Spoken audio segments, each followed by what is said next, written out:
nous atterrissons dans le domaine des infrastructures, développement durable. Oui. Avec Kilolo, Jean-David. Bonjour. Bonjour Fabien Lumbala. Alors, qui est à l'honneur ce matin? Olive Mudekereza. Olive Mudekereza, l'élu de Walungu au sud Kivu. Walungu. Voilà, Walungu au sud Kivu. Il a proposé 10 projets prioritaires d'infrastructures pour le développement durable des territoires. Pour lui, il estime que pour que la République démocratique du Congo puisse se développer, il faut penser au territoire. Et il a proposé 10 projets. D'accord. Nous prenons la première. La première préoccupation, c'est quelles sont les raisons qui l'ont poussé à pouvoir proposer ces projets dits impact prioritaires sur les infrastructures en République démocratique du Congo. La première réponse.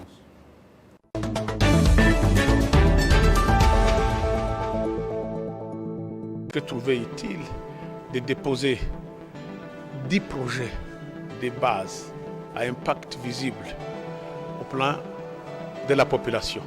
Et ces 10 projets sont bien détaillés. J'ai déjà déposé les documents au bureau du président de l'Assemblée nationale.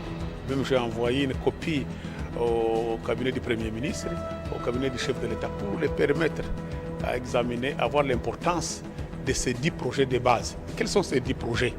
Je dis par exemple, si on mobilise parmi les budgets d'investissement ou soutirer un peu sur chaque ministère ce qu'il a disponibilisé comme budget d'investissement dans tous les regroupements de 145 territoires. Nous avons 145 territoires. J'ai mis dans mon projet là-dedans qu'on prenne chaque territoire en moyenne 10 groupements. Parce qu'il y a des territoires qui ont 20 groupements, 10 groupements, je prends en moyenne 10 groupements. Comme ça, on aura au moins 1450 groupements de territoires dans le pays. Et ces groupements-là, si on mobilise, on met à côté 1 500 000 $, on peut réaliser 10 projets.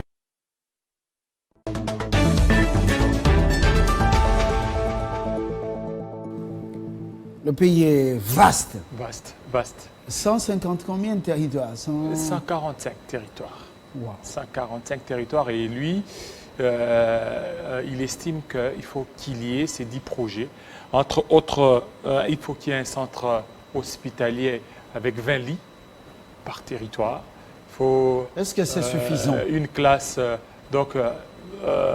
dans un premier temps, oui. Une école de 6 classes, oui. Dans un premier temps, c'est question à ce qu'il y ait quand même des infrastructures dans certains territoires comme Walungu, là c'est loin. Donc pour avoir un centre hospitalier de 20 lits, c'est pas facile. Hein? C'est pas facile. Ça va venir. C'est question que tout ce que nous mobilisons comme recettes bien prenne effectivement la direction du trésor public. C'est ça. Et que chacun ait la crainte, non seulement de Dieu, mais la crainte aussi du bien public, du patrimoine. Quand vous détruisez, quand vous travaillez pour stabiliser votre ventre, alors comment le pays va en profiter? Comment le pays va se développer? Ça sera difficile. On ne suivra que les slogans gna gna, bomba bomba, et puis voilà, et puis après 32 ans de règne. Voilà. Et pourtant, l'homme avait bien commencé, malgré son coup d'État, oui. Il avait bien commencé, mais comme on dit, chasser les naturels. Il revient toujours au galop. Et voilà, ça finit toujours par rebondir. Oui, le pouvoir le vrai moi à moi. Le pouvoir enivre. Le pouvoir. L'ivresse du pouvoir. L'ivresse du pouvoir. Il y a la graisse. C'est pas facile. Hein? Oui, c'est pas facile.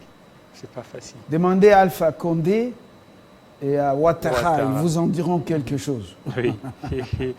Voilà. Quel est le coût estimé pour ces 10 projets? Vous savez, c'est 145 territoires. Alors, sur les 145 territoires, il estime à ce qu'il y ait la construction de 10 km en dessert agricole.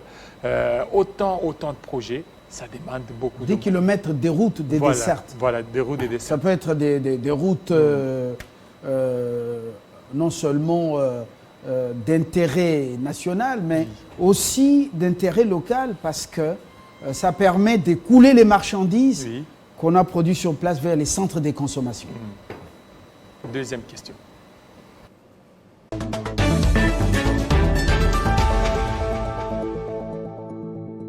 Quels sont les 10 projets? Et j'ai mis les coûts parce que j'en ai l'expérience. Je viens du secteur privé. Je suis un agent de développement. Moi-même, je l'ai déjà fait. On construit dans chaque groupement un bureau de poste attaché de la police qui coûterait 50 000. Ce n'est pas beaucoup. Ce bureau peut servir même comme bureau de chef de groupement. Ça peut aussi servir ce qu'on dit les agents de développement local, comité de développement local, CLD, même la société civile. Construire une école de 6 classes avec bureau au standard, aux normes de l'UNESCO, ça coûte 100 000. Il y a des endroits où ça peut coûter 80, 90, 100, 120 maximum.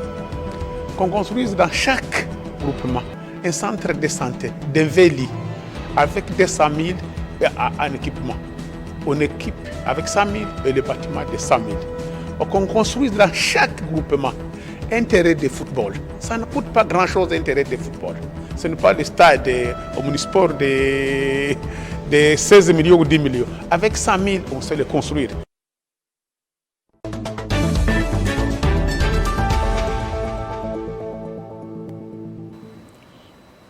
Alors, troisième préoccupation. Voilà, comment sera réparti le coût estimé? Vous savez, le coût, c'est 2 500 000 $ américains, répartis en 3 axes qui sont l'économie, la protection de l'environnement ainsi que l'amélioration des conditions sociales.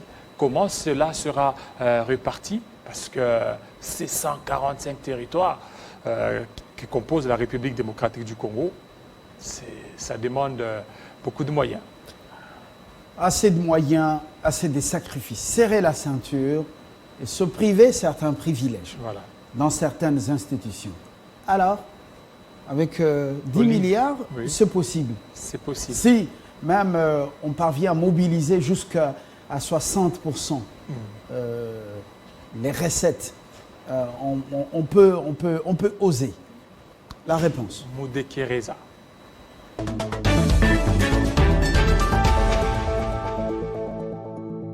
Et que dans chaque groupement, on construit un bâtiment qui sert comme salle polyvalente et salle de métier. Les salles de métier professionnelles, de formation professionnelle. Et que dans chaque groupement, on construit un micro-centrale électrique.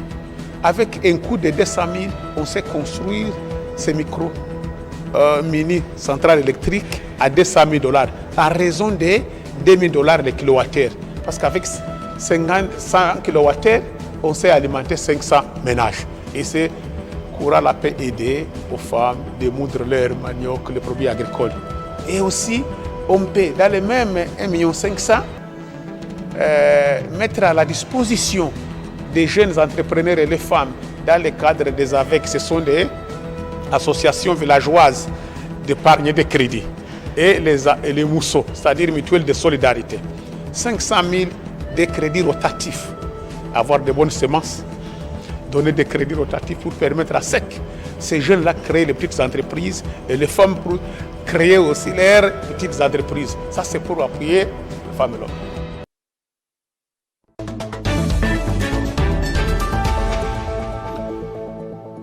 Ah oui, mais il est intéressant quand même. Très intéressant. Ouais. Hein, au lieu de se livrer, il est intéressant, au lieu de se livrer à des escalades verbales, partis politiques, vous voyez que c'était assez ennuyant. Ça ne... On fait des propositions, Oui. vous sentez que c'est sans passion, c'est un élu responsable. C'est ça. Donc, vous sentez que sa proposition tient la route. Tiens la route. Il fait travailler la cervelle, au lieu d'être pyromane. Déconnecté des autorités morales, Et puis vous commencez... de vos plateformes, vous mettez le feu Et dans puis vous les commencez cages. après quelques heures, vous démentez. Après quelques heures, vous demandez. Non, j'ai pas dit Après, ça. vous demandez pardon. Finalement, là, c'est quel jeu? Le jeu de ping-pong. Oui. Ça ressemble à un dessin animé que j'aimais beaucoup, Tom et Jerry. On ne balance plus ça. Tom et Jerry. À part Tom et Jerry, c'était Ratatouille. Ratatouille. Vous avez déjà suivi ça? Ratatouille. Et Madagascar. Hein? Ratatouille avec le personnage principal Linguini. Non, oui, Linguini. Les dessins animés. L'héritier de... Je suis pas fort. du grand restaurateur. Ouais. Et puis, vous n'êtes pas fort dans ça. Bon, Dans les dessins animés. voilà. Bon, il faut toujours suivre. Hein. Oui. Ça nous aide beaucoup. Oui. Et puis, Dora. Dora. Dora, aussi. Je Dora et Babouche. Vous savez pourquoi j'aime Dora? Non. Parce qu'il apprend aux jeunes gens comment tricher dans la vie. Il faut toujours consulter mort avant de faire quelque chose. Dora. Et tout ça. Ah bon? Il faut consulter Mormor. C'est ça, Babou. Même pour prendre une direction, il dit à Babouche, consultons le sac à dos. Ça signifie quoi? Ça signifie que d'elle-même et Babouche, ils ne peuvent rien faire sans le sac à dos. Bon. Alors, moralité, c'est un mauvais enseignement. Effectivement. Voilà, la 4e question. Comment ces 10 projets prioritaires peuvent réellement, d'une manière concrète, booster l'économie de la République démocratique du Congo? Pourquoi 10 et pourquoi pas 9? Pourquoi pas 11? Mais lui, c'est limité seulement à 10. Nous prenons sa réponse. Notre permanent à l'Assemblée nationale, il est en train de suivre. Il dit, je vous présenterai des députés responsables avec une cervelle qui travaille. Ne vous en faites pas, calmez-vous. Ouais, effectivement. Poto. C'est ça, non? Les 10 projets cités là peuvent donner l'espoir et peuvent booster l'économie. Et j'ai ajouté que dans les 10 projets, il y a aussi 10 km de routes de dessert agricole. On peut ouvrir une piste de route. Donc, si l'État met à disposition de la population de 100 000 $, ils peuvent faire une route de dessert agricole d'au moins 10 km. Et cette route-là va connecter des centres de consommation. Connecter les grandes routes d'intérêt commun, la RN1, RN2, RN3, RN4, sont des routes d'intérêt commun et sont des routes qui relient, qu'on peut considérer routes d'interconnexion des provinces. Et ce sont des routes qui sont des routes d'intégration régionale. Il faut permettre à ce que le Congo puisse être connecté avec les autres pays du monde. C'est avec quoi? Nous, d'ici de Kivu, il faut réhabiliter, moderniser l'aéroport de Kavumu. C'est un des meilleurs aéroports au monde parce que nous aurons attiré le tourisme. Vous savez, certains pays, leur budget, quand vous regardez l'Égypte, il a au moins 15 milliards de recettes de tourisme seulement. Quand vous allez en Ouganda, vous allez en Tanzanie, vous allez au Rwanda, au Kenya, le voisin d'ici de Kivu pour la RDC, le tourisme amène beaucoup d'argent.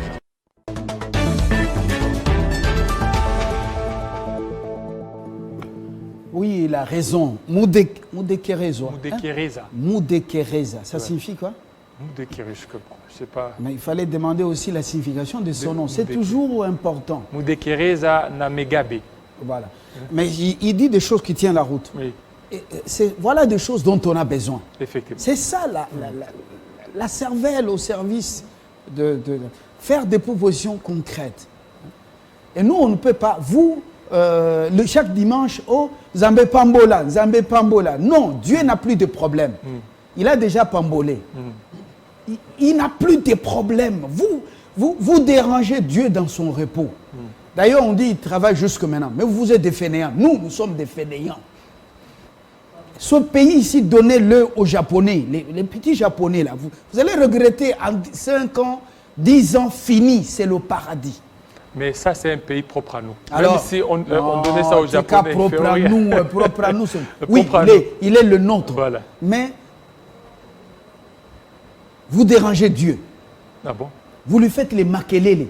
Vous parlez des abominations dans les oreilles. Zambé Pambola, Pambola Congo. Il a déjà pambolé. Nous, on doit être dans la suffisance. Nous, on ne doit plus prier pour manger. Nous, on ne doit plus prier pour... non, nous, on a tout. On compte toujours des prières. La Bible dit prier sans cesse, non? On doit prier pour autre chose. On le fait sans cesse. Nous, on doit prier pour autre chose. Mais lorsque la survie n'est pas garantie... Pour construire le tabernacle dans le désert, oui. Le tabernacle, selon le modèle de Dieu. Dieu donne le modèle à Moïse. Après, il sait que les Israéliens ou les Juifs sortent d'Égypte. Même réduits, non. Ils avaient des dons, des choses que les Égyptiens leur avaient données. Les colliers, les bijoux et tout ça. Dans le désert, il ne pleut pas, on ne sème pas, ainsi de suite. Mais Dieu va leur demander d'apporter ce qu'ils ont. Ça ne suffit pas. Il dit à Moïse, j'ai donné à Betsalel. Et puis, qui encore? Oui. Ils étaient à deux. J'ai mis en eux l'intelligence et la sagesse d'inventer toutes sortes de choses. Là, c'est dans le désert, pour construire le tabernacle, selon le modèle de Dieu. Mais vous, on vous a tout donné et vous continuez à demander. Dieu a donné l'intelligence aux Congolais, oui ou non? Oui, aux Congolais, mais il y a une catégorie des Betsalel.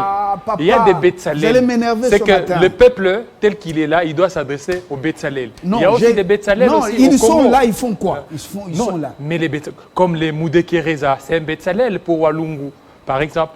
Donc, nous voulons des Betsalel pour tout le Congo, pas pour plaider pour Walungu. Non, c'est que Dieu choisit toujours une catégorie. C'est-à-dire que je cherche un homme qui sera à la base. Arrêtez d'éturlupiner la cervelle des dieux. Pambola, non. Dieu ne peut plus faire quelque chose. Bon, la dernière question.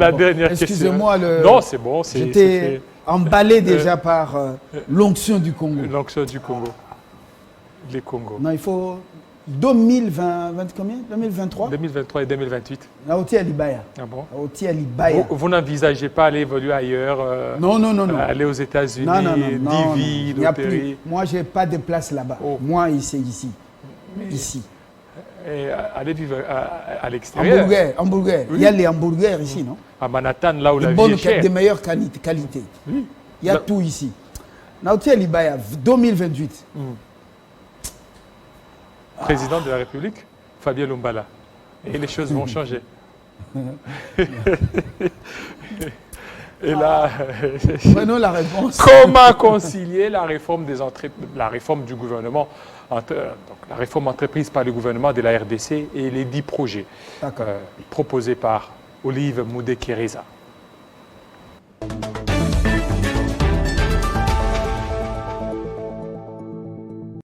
J'ai demandé à ce que le gouvernement continue dans les réformes. Qu'est-ce qu'on va faire dans ces réformes là-bas? Aujourd'hui, l'artisanat minier échappe la RDC pour les recettes. Par exemple, l'or. L'or est vendu en fraude et pourtant on peut produire dans l'artisanat minier au moins 20 tonnes à 50 tonnes par an. C'est possible les 4 provinces. Et il faut compter sur la mobilisation des recettes internes. On ne doit pas compter sur l'extérieur. Il faut orienter tous ces budgets d'investissement vers les secteurs productifs. Et je pense qu'à l'ECOFIN, on aura le temps d'assister à leur plénière pour les proposer, à ce que même qu'au niveau des ministères, qu'on puisse réduire sur le train de vie et surtout sur les fonds destinés pour l'équipement matériel. Pourquoi acheter tous des meubles chaque année? On peut voir grignoter un peu sur ces fonds-là pour l'amener vers le reste. Et j'espère qu'au niveau du ministère du développement rural, de l'hydraulique, des petites et moyennes entreprises, de l'agriculture, de pêche, au niveau des formations professionnelles, que tous ces ministères, tout ce qui est prévu comme investissement chez eux, que toutes les provinces puissent en bénéficier.